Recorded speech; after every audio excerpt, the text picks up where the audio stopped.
In the summer of 1953, the quiet town of Springfield, Missouri, population about 65,000, was gripped by terror. Deadly Indian cobras, native to Asia and packing enough venom to drop a grown man in hours, were slithering out of nowhere, in manicured backyards, along cracked sidewalks, and even lurking near front porches. Police grabbed shotguns and makeshift nooses, hospitals scrambled to stock rare anti-venom, and wild rumors spread like wildfire. Dozens, maybe hundreds of these hooded killers on the loose. How on earth did exotic serpents from halfway around the world end up terrorizing the heart of the American Midwest? And who, or what, was behind this slithery nightmare? Stick around, because today we're diving deep into the bizarre, true story of the Great Cobra Scare, a tale of revenge, panic, and one town's brush with deadly fangs. Picture this. It's post-World War II America, and Springfield, Missouri, is the epitome of small-town bliss.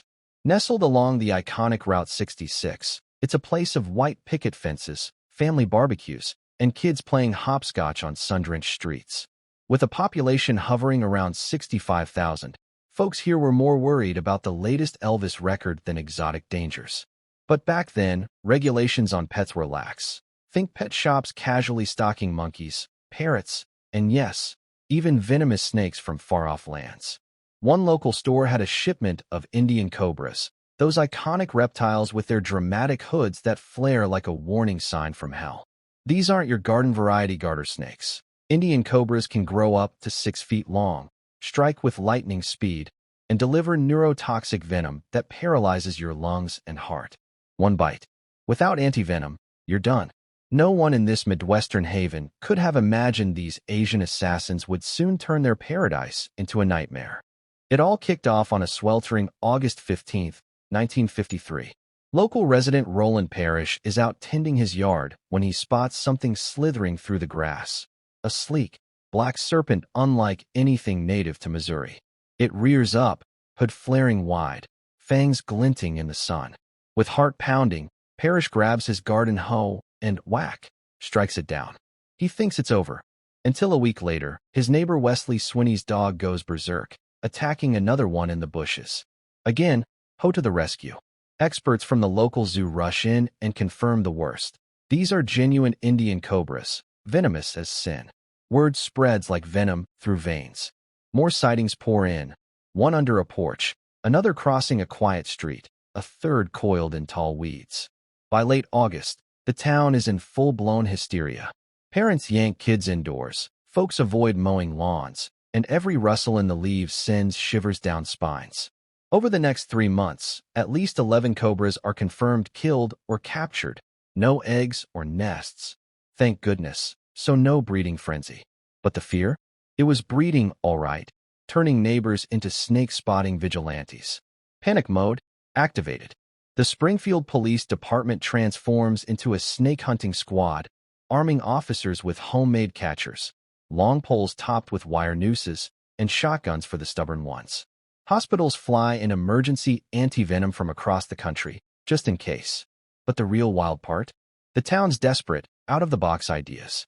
Picture this. A radio station truck cruises the streets, blaring snake-charming flute music through massive speakers, hoping to lure the cobras out like in those old Indian folktales. It didn't work, but it sure made headlines. They even pumped tear gas under houses to flush them out. Search parties combed every inch of grass, residents formed neighborhood watches, and officers blasted the serpents on sight. Miraculously, amid all this chaos, not a single person got bitten. The cobras preferred hiding by day and emerging at dusk. It was terror mixed with absurdity, a real-life horror comedy in the Ozarks. So, who unleashed this scaly apocalypse? The culprit was hiding in plain sight. Turns out, a disgruntled pet shop customer named Carl Barnett had a beef over some dead goldfish. In a fit of petty revenge, he snuck behind the store and released what he thought were harmless snakes from a mislabeled crate. He had no clue they were deadly cobras. Barnett kept his secret for decades, living in quiet fear, until he confessed in the late 1980s, too late for charges, but finally closing the case.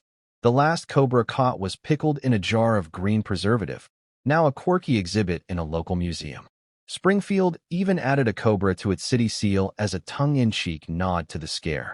The event faded into legend, but it left a lasting lesson. In a small town, one small act can coil into massive chaos.